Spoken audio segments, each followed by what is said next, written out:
No verification, no vote, and it's back on the table again. Now this looks like a deja vu. It's like only yesterday when we were hearing no verification, no vote, and now it's back on the table. We've had extensive arguments from so many angles, and now it's back on the table to say that if there are two people in the queue who know you, who have identification themselves, could probably vouch for you to be, for you to allow to vote. And that's what we're going to discuss. With me in the studio from my immediate left is John Kuma, who is a member of the Young Patriots of the MPP and also a legal practitioner.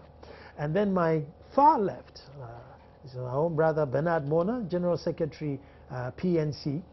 Joining us on the phone later will be Ivor Greenstreet, who is General Secretary for CPP, and James Asante, who is a Communication Director for the NDC, also Kofi Asamoah, General Secretary, PPP. So everybody's going to have a bite at this to see which is the way forward. Gentlemen, you're welcome. Thank you. Let me I'll start with you, Bernard. First of all, you say yes or you say no? I say no. You say no. May I ask why? Now, on Tuesday, we had a discussion with the Electoral Commission. It was a consultative meeting at the Golden Tulip, not just political parties, but a section of what we can call stakeholders, to go through CI 72. And you know, CI 72 is just on registration of voters. In that, we were told a number of things, and I said from the outset that this was a very useful exercise for all stakeholders, not just the political parties. Unfortunately, it is coming after the elections, and we should have had this stakeholder consultative meeting with the Electoral Commission prior or before, in fact, the vote registration started. It would have eased some of the pressures that characterize our voting centers. Unfortunately, we didn't have the opportunity. But as we have always said in Ghanaian parlance, better late than never. I'm sure that by this, we'll be guided to move forward. If you take it, they say that before you register, certain informations were needed for you to be, to testify that you are a citizen. One, you needed a passport to provide to the Electoral Commission. You needed a driving license. If you don't have a passport, a national identification card. You needed a national health insurance card or an old voter register. In the absence of all these, two registered voters from the particular polling station could then say that they know so and so you come from this area, and that gives you the platform to be qualified to register. Now, recall and take note that the registration is a biometric registration. So it means that at the point that you are captured as a voter, you are captured onto the voters list, you were biometrically captured. Now, at the opposite end, which is CI 75, which is dealing with the conduct of the elections and the elections itself, is the opposite end that if the machine is unable to verify you, you will not vote. Probably at that time, you have gone there, you have your voter ID card, which is a biometrically registered ID card. They have swiped it and it has popped that you are the person. What is required finally is that you should put your finger on a machine. Not your fault, but by some default of the machine, you are turned out. No two people who could vouch for you getting registered on the list can get you to come and vote. Now, you know what it takes. Somebody would have queued, and you know how people start. By 3 a.m., people are in the queue. People actually go to the polling station because election is about their future, it's about their life. Some people sleep overnight. They sleep, and somewhere around 2 o'clock in the afternoon, in the queue from that time, they are told that because the machine has failed to take their fingerprints, they should be walked out. It is not their fault. They are registered voters. You can identify every bit of their information with their ID card in the polls book. Why do you walk them away? Why do you walk them away when possibly out of fright, out of tension, or out of trauma, you can easily lose your cells? That will make it impossible for a machine to pick. You are saying that those people should not be given their right of place in the voting when their names are captured, their photos are captured, their sex, ages, and everything is captured. it is also traceable with the ID card they have come with. I think that we put in machines to assist human beings and not to emasculate us from a process that all of us are to enjoy. So if the machines will come and deny us and deny people the chance to go and vote. Why? I am Bernard Mona. Everybody possibly from my area will know me. But the machine will say that I'm not the one or fail to recognize me. Or you take John Kuma and go to Ejuso, he is a registered voter. Now he gets there on that day to vote. By some reason, possibly he has campaigned and he's too worked out that the machine is unable to pick his fingerprints. It means that he cannot vote. Or go and take Maswell Kofi Jumo, who is a former MP, a former mayor, a former deputy minister, the leading member of the MPP, goes to his polling station and he is denied because the machine says that we cannot take your fingerprint, despite that he's a registered voter. I don't think that we should allow machines to deny a vast majority of our people the opportunity to vote. And that's why I think that the suggestion by the Electoral Commission that if two people can testify for you to get registered, then it should be that two people can equally testify for you to vote when the D-Day comes. Joe? Yes. I think it's a laudable argument. Yes.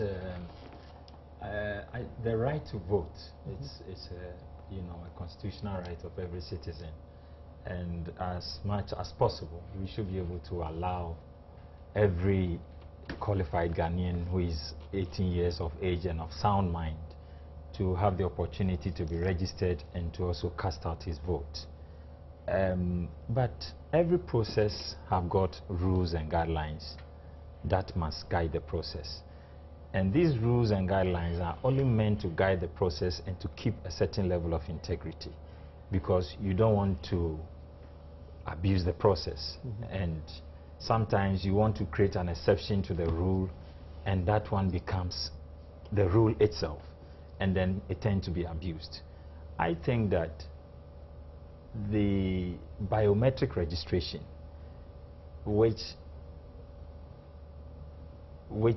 requires you to go through a certain biometric process to be identified on the register, so that on that day you go through the same process to be identified. I don't know why the Electoral Commission is taking a new position. Actually, it's not a new position, because that is what they implemented in the last elections, even though they announced no biometric verification, no vote. At the Supreme Court, we were told by the same Electoral Commission that if you go to the polling center and you are a known personality in the community, like a chief, or an example that my brother Bernard gave, you could be allowed to vote on that day. I think that if that is the rule, that it is no longer going to be no biometric verification, no vote, then you allow all the interested parties and stakeholders to get to that understanding that, of course, even though the requirement is that no biometric verification, no vote, on the day of elections, in case the machine goes wrong or is unable to identify you, we are going to have this other means by which you'll be identified so that you can vote. But that was not the understanding as far as the political parties, all the political parties were concerned. Only for us to be told later that some people were allowed to vote without the machines. I think that is where the mistrust is coming in. And the EC clearly agrees with the public that our electoral system is crying for reforms. There's got to be some kind of changes, so that we can restore integrity and confidence in the system. But I don't know whether their current proposal is the best. And I'm happy that as a nation we are all still interrogating the proposal the Electoral Commission is bringing. But clearly the right to vote, it's an important right that must be protected, and we must all do everything possible to allow Ghanaians to vote. What I want to see is that if the Electoral Commission intends not to rely solely on the biometric verification machines as the only thing by which you can vote, then they should make it clear. But it cannot be that going into the elections we set the rule and it is announced by the Electoral Commission, no biometric verification, no vote. And then on the D-Day, the same Electoral Commission on their own says that because the machine is not working, on our own, we have changed the rules at certain polling stations. But then the same rules are being enforced. Where I voted in the last elections, so many voters were turned away in a Juso primary police station where I voted, because they came and they could not be verified by the machines. Some had to go and come the second and third time. But at the same time, elsewhere in other parts of the country, as it later turned out, some people have been allowed to vote without going through the same procedure. This is where the NPP as a political party have a problem. If we think that the biometric verification, and I also tend to agree with people when they say that what we went through in the last election is not a biometric voting system. It was only a biometric verification of your identity. Every other thing was manual. So I think we are overplacing relevance on this biometric thing. At the end of the day, whatever we did in the last election was a manual process, and nothing has changed. There was nothing biometric about the last election. I don't know the verification. No, biometric No, means biometric that elsewhere. I mean, if you go to India, the India biometric voting system that we know, once you touch the screen, your vote is counted. No, that is e-voting. That is electronic voting, which is different from biometric voting. But that is what I'm saying. We should not confuse the two. No, you are bringing it in. It's not and I'm saying that we went through biometric. Out there, no, we went through biometric. But did we go through biometric voting? It's not biometric. We did biometric voting. That is wrong. That is the point I'm making. It was not biometric. It was biometric voting. because no, it was manual voting. You are verifying biometric. Exactly. You said that biometric is not manual. No. If you did e-voting, then you say it's not manual. But biometric is manual. You see, the impression that was created out. That's the confusion here. Because people can do electronic voting. You can do electronic voting where the data is tallied as you keep voting. You understand? It's done in Venezuela, where you can do that, and also is e-voting not done biometrically? No, but e-voting can be done. It is. Yes, you have your biometric features that are captured. And by biometric, we are just talking about your biodata. Identified. Exactly. As far as, listen, my brother, on the D-Day of elections, I was very disappointed. Especially, I was under the impression that the electoral machines that were brought was such that the whole system will be captured biometrically, and also the voting process. But the only thing that was, biometric about the entire electoral process was your identification as an individual voter. Every other thing. That is what the political parties settled for before the elections. But that is why I am saying that there's a problem. That's what we settled for before the elections. Bernard, I'll come to, but you see, with John, why don't we then choose the latter where everybody can be allowed to vote by, you identify that, oh yes, I know Mama Kuma, let's vote, rather than you choosing to say that no, if you can't, if the biometric system can pick you, go out. Why are you choosing that rather than... Exactly. And that's why I'm saying that the reason why people have taken the position of no biometric vote, no biometric verification, no vote, is the perception that the entire system is a biometric process to the end. You understand? If it is, okay, let me rephrase. See, for the system we have now, let's assume that we biometrically identify and then you manually vote. But what they're saying, well, the law is that if you can't be biometrically identified, you don't vote. And you say you agree with that. The Electoral Commission now is saying that even though you haven't been biometrically identified, I can identify you, if Bonabana knows you, we have to allow you to vote. Yes. But you said no. No to the point that before the elections, no to the point that before the elections that was the consensus. And now they want to change the consensus. Exactly, and that's the proposal that has come. But you want the status quo? Well, if only we can ensure, like I agree with Bernard when he says that the voters' right to vote is very important. We must protect it. I agree with that principle. And so, if the general understanding of the nation is that let us not dwell too much on the machines. Where you can go through the process of verification with the machines, let's do it. But where it is not possible, then we can vary the rules for maybe individual identifications to be done if another voter can identify. I don't have any problem with that. But That should be the general consensus nationwide. It must not be selectively applied as it was done in the last elections. And I'm saying that people will oppose to this idea because the understanding and the picture that is created in our minds when it comes to biometric registration and biometric voting in this country, it is totally wrong from what happened in reality on the day. Because when you, apart from putting your hand to be identified as a voter, John Kuma, every other thing, you go through manual processes, paper is torn to you, and then you select. So that we can count it. So that we can count it. So every other thing is manual. So let us not create any impression that the elections that we have in this country is biometric. It is not. It is only the identification of the voter. It is not. It is not. And anybody who went through the last election can confirm to you that there was nothing biometric in terms of the voting and counting. You confuse biometric with electronic. No, which is different. But that is why I'm saying that I'm going to take a quick break. And then that is why there's the problem. I'll come back. But when we come back, what I want to find out is you should be able to distinguish. You should be able to distinguish. Okay, as usual, the debate goes on when the break is on. In a friendly manner, though, in a friendly manner. No verification, no vote, and that's what's back on the table. Should it be or should it not be? But before we went to the break, and I'm going to put this to both gentlemen, that when the guys who made the machines or brought the machines brought them, nobody ever asked them, how reliable are these machines? 20%, 50%, 80%. And then we then made a law to say no verification, no vote. So if the thing is 70% reliable, it means that there'll be 30% people who won't be able to vote because there'll be a possibility that the machine is broken.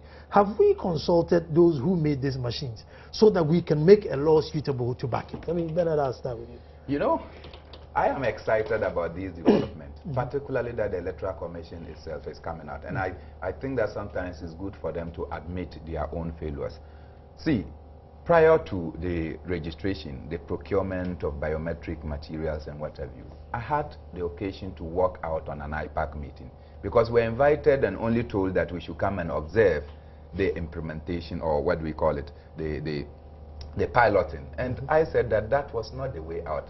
In this particular case, Matthew Poku Prempe, popularly known as Napo, also joined me and walked out because we raised certain objections to what we were going to see.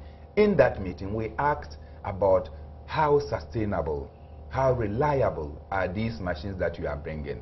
In our opinion in the PNC, we thought that, look, if you were going through a biometric exercise, as soon as you cast your vote, there is a software that immediately flags your name for the next 10 days. You cannot use it anywhere.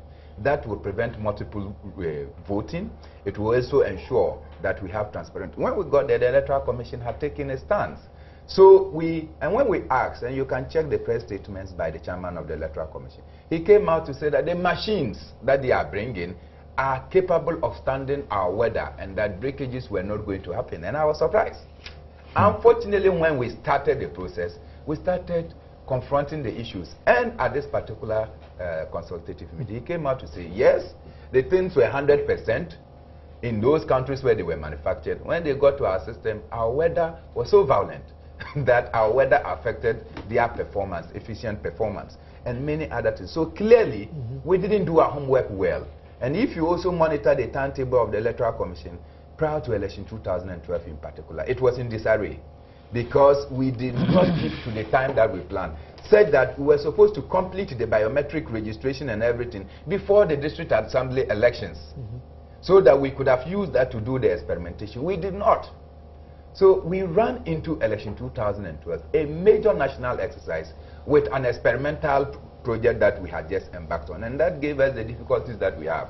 I do hope that now that the Electoral Commission is engaging stakeholders in this consultative process, we should be able to get to find out which search engines in particular they are using, so that the search engines will be able to produce those who have done multiple registration, as the Electoral Commission itself admitted. It should also be able to tell, particularly at what point, the efficacy of these machines with regards to our weather. Are they capable of standing our weather? If they cannot, why can't we go for software machines that will be able to stand our weather? So that at the end of the day, we do not have some of the difficulties that we have suffered. I think because we did not get the opportunity to do this, it harmed us. But as I keep saying, I don't think that there is any justification to deny any registered voter on the basis that the machine has failed to take the person's fingerprints. Okay, I'll go on the phone. Ivor Greenstreet is joined us, who's the General Secretary for the CPP. Hello, Ivor. Hello, Ivor. Yes, good afternoon. Good afternoon. How are you? I'm fine. Yourself? Very well, very well. No verification, no vote is back on the table again. And we want to find out what your position is. Would you agree that if you are able to be identified by 2 voters, you should be allowed to vote, or your position is if you can't be verified, you don't vote? What's your position? Well, ordinarily, our position is that no verification by the machine, no vote. In fact, I heard my good brother Bernard speaking in the background, and earlier today we had a meeting of the Ghana Political Parties program where some of our colleagues, Jacob Echibi Lamte, Alcedo Nkatia, were present from some of the other parties. And at a point in time, we even discussed interfacing with the EC with respect to reviewing how the machines performed in the last election. And I think perhaps that ought to be our first port of call, rather than introducing outlets to enable the administrative process of voting to continue on the particular day. If we are able to make the machines far more reliable and overcome the problems of overheating and the various other problems that were experienced in the last election, then I think we may get closer and closer to getting 100% efficiency. However, we do understand why Dr. Afarijan, with his years of experience, might wish to introduce this as an alternative. The question is, how is that alternative going to be workable on the day of voting in question? And so our initial position is that we would be opposed to this introduction. However, we are ready to listen to the arguments. We are ready to engage our various colleagues in discussion of the matter to see how it would work. Because clearly, one of the arguments he presented, and which is right, is that when you are going to register, if issues such as identity crop up, but 2 people are there who are able to guarantee you, allows you to then become part of the biometric process, why that cannot also be introduced on the occasion of voting. If it is clear, number one, you have your card, it is clear, number one, you are in the system, but for some inexplicable reason, the machine is not working, and that, for instance, you, President Kufuor, when you put your fingers on the machine, a picture of a lady appears. Are you therefore saying that President Kufuor should not vote? Or should there be a mechanism, as Afarijan is suggesting, whereby he would be able to vote if there are 2 guarantors who are there? But at the same time, as you are well aware, and Afarijan himself even stated, that next time round there are going to be 35,000 locations, polling stations, where these activities are going to be underway. And how can these processes be ensured to be transparent and also ensure that the kinds of problems we have seen in the past do not crop up on election day? Well, I agree with you, but if you still on, but I want to come to John. You see, John, we had all these things, and I actually had your senior here, Okujato. And I was having an argument, because I'm a chief of a Dumasa. So I was telling your senior, listen, if I come to my town, this is my town, there's only me, and I'm coming to vote, whether the machine is bent down, drowned, or whatever, they should let me vote. He says, Nana, the law says shall. So once you haven't gone through it, you're not allowed to vote. So all these things were there. However, like you're saying, there were people who were probably not even chiefs of their town, but voted. So on the back of that, where do we draw the balance? That is where, Nana, I am saying that clearly our electoral system calling and crying for reforms. And I'm happy that these proposals are coming up. But personally, if you ask me my personal opinion about all this biometric verification no vote, it should not engage our attention too much. Because clearly when you study from, when you get to the polling station, you go through the biometric verification process, then you go through your paper collection and voting and counting, and then to the collation center, to declaration at the polling station, to the collation center, before the final declaration in Accra, you realize that this whole biometric verification to vote, it constitutes just about 10 to 20% of the entire process. So if our attention concentrates too much on just that aspect, we are likely to lose a lot. And that is why I have told you that I don't believe we went through any biometric voting in the last elections. Because just after the biometric verification process, you realize that all the other processes are manual. And that is where, in the proposed reforms that we are looking at, we have to look at how do we do proper collation. Which people do we recruit so that they don't go and write 27-0 as we experienced in court? I mean, if you look at clearly the issues that came up, you realize that the administrative errors were far too much than just the issue of no biometric verification, no vote. That should not engage too much of our attention. Let me put that to Ivor. Ivor, have I got you? Hello, do I still have Ivor?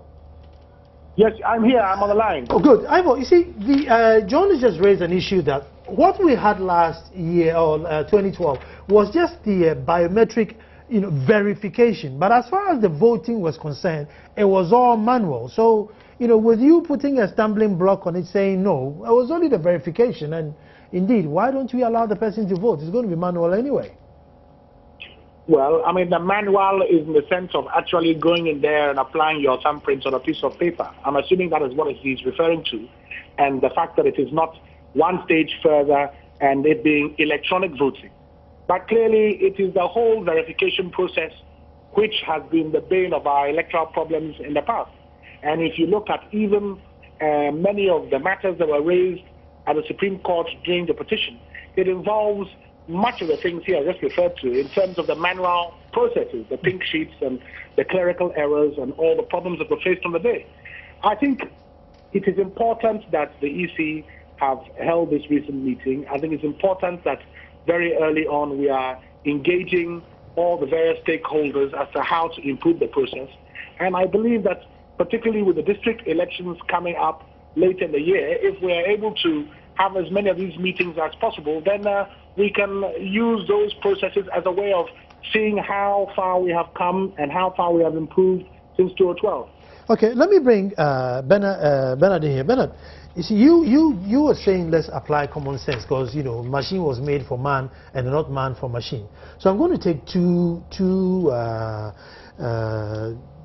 towns, and I'm going to take Bantama and I'll take Ketu South.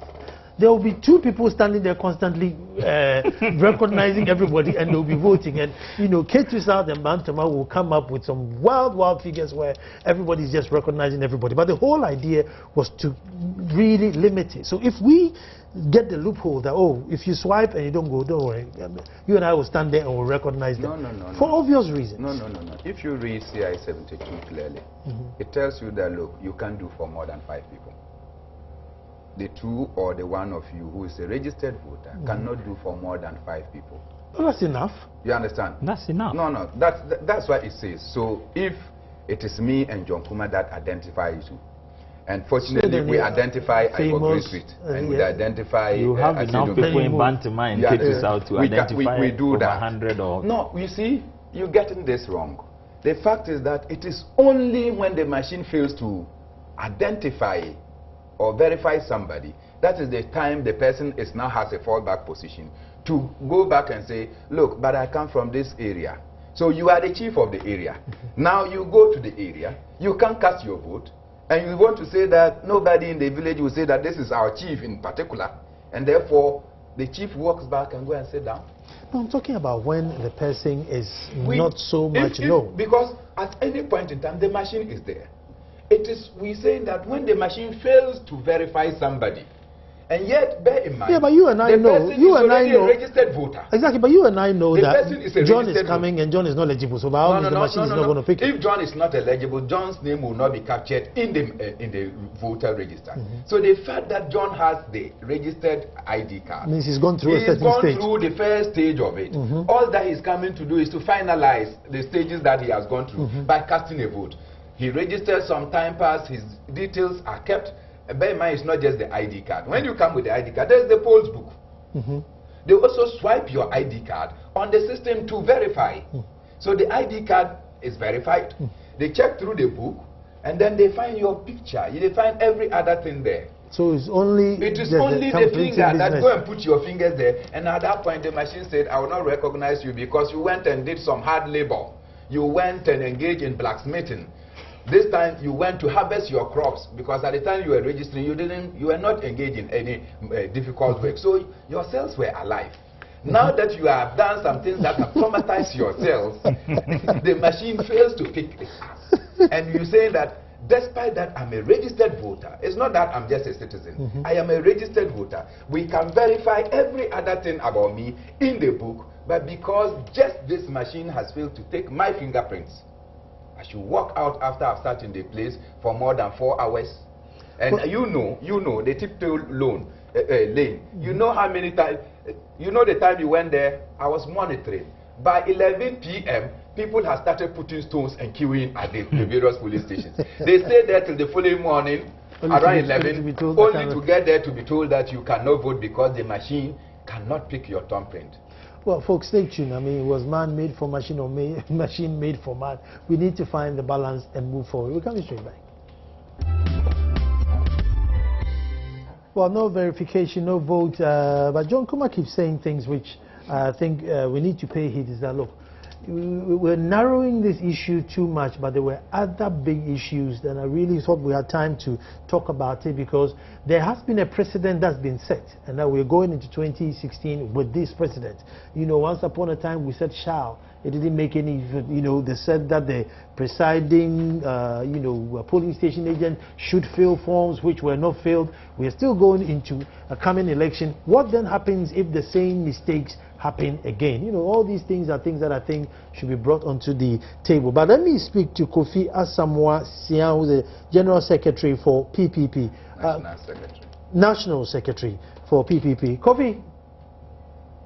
Yes, Chief. Hello and welcome. Kofi, what's the PPP's position? Should we no verification, no vote, or, you know, the machine was made for man so we can use our common sense? Well, first of all, there is something we need to understand. Yeah. And which is, why did we go in for biometric verification machine? And then why the need for voters to be verified? I think at this stage in our electoral process where we've had opportunity to make changes, it was to solve a particular problem. The other one that we sought to solve was this issue of impersonation and multiple registration. Yeah. So we shouldn't lose sight of those two issues that we wanted to address in our forward march as far as the no verification, no vote is concerned. The second, Kofi, please let me stop you there. This new you know, flexibility coming in, you will still have to have your ID card and you are all verified to know that you. It's only that the machine is unable to pick your fingerprint. That's the only bit. But your picture should match with the book and everything, and then you have two obviously known people saying that yes, Kofi, you are you and you can vote. So that it still eliminates the double voting and impersonation business. Well, it doesn't. You see, the verification is to say that the holder of the card is actually the person who registered, and that is why we are going biometric. The world is changing, and we have had a lot of discussion at political parties on different platforms as to what we do going forward. We believe that if you look at what created the problem, it is not the principle of verification that created the problem. It is what kind of equipment, it is what is the capacity, what are the environmental conditions that we need to look at, which environment are we going to put these machines to use, and so on and so forth. So instead of going to, if you like, attack the principle, let us look at the deployment, the technology, what is it that we need to do, the vetting processes. For example, the law is the law. Yes, the law was made by a man, we need to make changes. Yeah. But let's take, for example, elections are supposed to be conducted at polling stations. If you're a registered voter and they don't show up at the polling station on election day, you are basically disenfranchised. You do not have the opportunity to vote. Yeah. Nobody can be given the polling station closer to where he is, where he has traveled to, where because of ill health, if he's hospitalized and so on and so forth. So I can be a registered voter.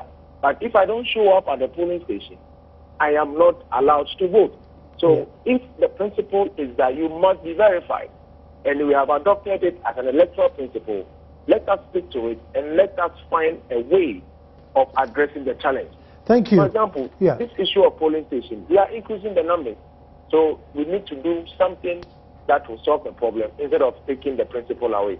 Kofi, thank you. But you said something, and I want to put it to Bernard. What if, you know, I have an identical twin? So when I come, you would see that my card and everything will be the same, but it probably won't pick me up, and they will allow me to vote. I mean, that could be. I mean, there will be somebody that look alike. How do we? What it means is that the other twin cannot vote. Yeah, that's why the verification by fingerprint, and that's the second point I wanted to make, that the verification process is not the well, my other twin is in America. He doesn't need his card. You see, let me tell you. So I go and vote twice. If your representatives were at if you have biometric fingerprint verification, then it means that if there's no way two people will have the same biometric fingerprint ID. If you were there and you listened to the chairman of the Electoral Commission, he indicated a situation where a lady, her fingerprints matched about 54 other people's fingerprints, and they went on that lady only to realize that the other fingerprints that came were like a man, an old person, and what have you. You were there when the Electoral Commission said this. It was strange. Mr. Bremona, thank you very much for this clarification. I was there when you said that. Then that was what I was going to say. So, that it means that the understanding that we all have that people in this world the fingerprint can I okay, let him land. Yeah, Kofi, land for me, please. Yes. Yes, something quickly. What I'm trying to say is that this issue of biometric verification by fingerprint is that we have misunderstood it, because the understanding is that everybody have a unique biometric or fingerprint feature. Yeah. So if it happens that, like Mr. Benadona said, there is somebody who fingerprint matches 7 or 8 people, then there's something wrong, and that principle doesn't exist. So we need to investigate to find out whether the software we used or the machines we employed or deployed has problems. Or today we should know that there is no way we should accept that fingerprints are unique to the individual. So if we solve that problem, then we can move on. But if the understanding is that, which I believe is the case, that everybody has a unique biometric fingerprint feature, then the issue that Mr. Bedamona is addressing or talking about that Dr. Fredan said should not arise. So if it arose, then there's something wrong with the equipment or whatever software we deploy. Very well, Kofi. Thank you. But that's news to me. But you see, so it's to admit that even the machine itself is not proof. So we need to find out what percentage reliability we have in the percent, and then we make our laws to back it. Why do you deny other people only for the machine itself to possibly take my fingerprints and say that they are for John Kuma? Why? Well, you see, moving forward, there were so many issues that came out during the court, and I just, you know, one of the issues was, you know, the filling of the form before we take it, you know, and you know, it went through the court and some of the judges approved it. Moving into 2016, are we staying with that status quo? Are we changing? Because I think the parties should come together and start talking about this thing before we vote again. Because this wasn't the only issue. You know, the presiding officer should fill and sign. Some of the forms were not filled and signed, but they went through. So, I mean, John, moving forward, can the form go through without it being signed, or now it has to be signed? And I think, you know, the parties should come together and talk about these things. Yes, clearly, I mean, I've always made a point that this verification procedure and whether no biometric verification, no vote, as far as I'm concerned, it is not so essential to the voting process, because we cannot insist on this no biometric verification, no vote going into 2016, because that was the principle and the rule in 2012. It did not work. The EC made it clear during the Supreme Court hearing that they did not follow that principle. So no serious political party should still believe that going into 2016 elections, that will be upheld. No, I'm coming. No, you see, they believed and supported it because they thought that is a general principle we will all uphold. No, but after the election, they are still keeping to something that is not it's a new proposal. And this is what I say. We have passed the Representation of the People's Amendment Act. Bernard, I'm coming. It's not implementable. Well, so there are laws that we have passed that the laws cannot be implemented. I will not encourage my party to hold on to that stringent position that no biometric verification, no, because it will not work. Anyway, when it gets to, it may be implemented strictly in some regions, like my place it was in the last elections, but it was loosely implemented elsewhere. And when you do that, you create mistrust in the electoral process. So let us also find a way. And like I've told you, there are more problems throughout the process to be concerned about than just the verification procedure. Let's assume that everybody goes through the biometric verification process, but when it got to the counting and the collation and the filling of forms, there were huge difficult problems to do with the personnel that were recruited that were not fully trained to understand the processes. Areas they were not supposed to fill have been filled, and that kind of thing. It would distort the reflection of the results that truly took place at the polling stations. So you realize that there are bigger issues to be looked at going into 2016 elections. Who do the EC recruit as their returning officers, presiding officers at the various polling stations? Because if we are not careful this time, and the presiding officer refused to sign, well, we are happy that the Supreme Court says it's of no relevance. Otherwise, I foresee a situation where some presiding officers will go through very difficult times with party supporters at their polling stations. Let me bring Bernard in. Bernard, I think IPAD should meet on these things. Yes, and there probably, are more difficult issues to be regardless addressed. of whatever the Supreme Court said, let's think this thing through first. Because if a presiding officer brings a sheet unsigned, but with figures on it, in 2016, do we accept it or do we take it back? That is it. I think that is the position that all of us must take. That look, we need electoral reforms. And as I keep saying, election after election anyway, we have always engaged in some processes that have enhanced. We overcome some of the shortfalls in the previous elections. We introduced new mechanisms. So I am confident that in 2016, we surely will have electoral reforms that will deal with some of the nuances that confronted us in 2018. So I think you should start talking now when the pressure is not on. I think that we've started. By the fact that the Electoral Commission, facilitated by CAP Governance Consult, decided that we should go and have this consultative meeting, that issues like this are brought up for discussion, and the chairman himself said, look, these are my views. Go and think about it. Let's deliberate. I recall that the CPP General Secretary, for instance, Ogun Street, asked the Electoral Commission when we are going to have the next IPAC meeting, so that some of these ideas will begin to put them. Recall that prior to 2012 elections, the Electoral Commission asked a number of teams. They set up teams. One was to review the entire Act 574, that is the political parties law, and I was privileged to work on that with Dambo Chue, Aladi Huriaye, and Dr. Kwesi Jonah, so and Wadru, you understand. So, and some other people who dealt with legal instruments like these ones. So I am convinced that at the end of the day, we will go through some processes to see that, look, we jettison what was wrong in 2012 and bring on board what is... See, the difficulty we have here is now you have a Supreme Court backing it. Exactly, overvoting and ballot stuffing. Yeah. I mean, that was a very controversial explanation. Honestly, that's why I'm surprised that MPP can take a decision when the Supreme Court says that, look, no verification, no vote. It's a no issue. Because that is the law. Once the Supreme Court has decided, that is the law. Bernard, let me agree with Bernard on this matter, and especially with I thought it was strange for the Supreme Court to say that 100 people voted in a particular polling station. We counted and got 120 votes, at least on the face of the pink sheet. That is what is showing there. And there's nothing wrong with that, because to them, maybe the effect of the 20 extra votes in the paper does not there could be a reason on the total elections. If you are registered but at clearly, a place and no, you have but the signal is sent transferred out. votes, they will not be captured on the main book. It's possible. You have a main poll book.